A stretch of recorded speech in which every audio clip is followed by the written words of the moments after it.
spent a lot of time over the years looking for that one sound, and I think I finally found it. So we're gonna go over it, gonna do a little pedal review, give you some tips, so let's get right into it.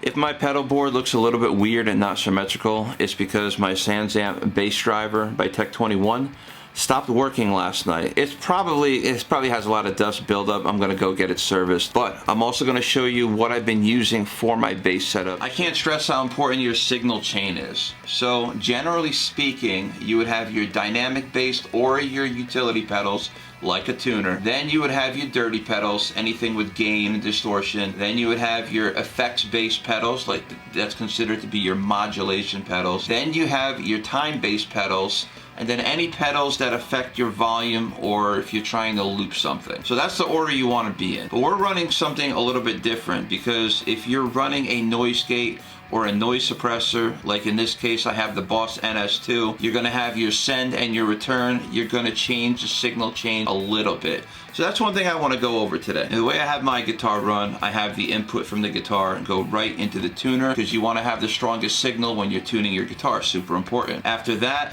I'm going to my modulation pedal instead of the dirty pedals, and the reason for that is because, like I said, we have a noise gate, the Boss NS2. So the way I have it, you have your send and your return, your Friedman and your Green Day pedal. That's going to be your send and return. And I'm going to have on screen exactly how I have my pedal board set up. So if you do have an NS2, you could follow this as well. So I'm running the Polytune, and then I'm running the tremolo pedal. Now your Friedman and Green Day, your dirty pedals, are going to the NS2, send and return.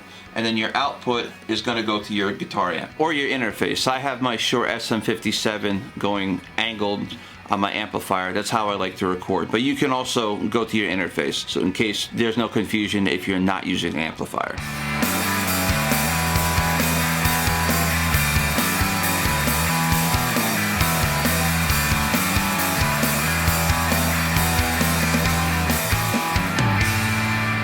One thing that I did forget to mention, and I strongly need to point this out, is if you're using a pedal board setup, you want to be running your channel on a clean setting with a low gain. Because you have your dirty pedals on a high gain, you don't want to have high gain on your amplifier, and on top of it, stacking your pedals. It's going to create a lot of mid-range fizziness, and it's just going to be really abrasive and harsh, and that's not what you want in your recording. The rhythm guitar demonstration that I just showed you, I'm running that on the lead channel for my Boss Katana Artist Series solid state amplifier.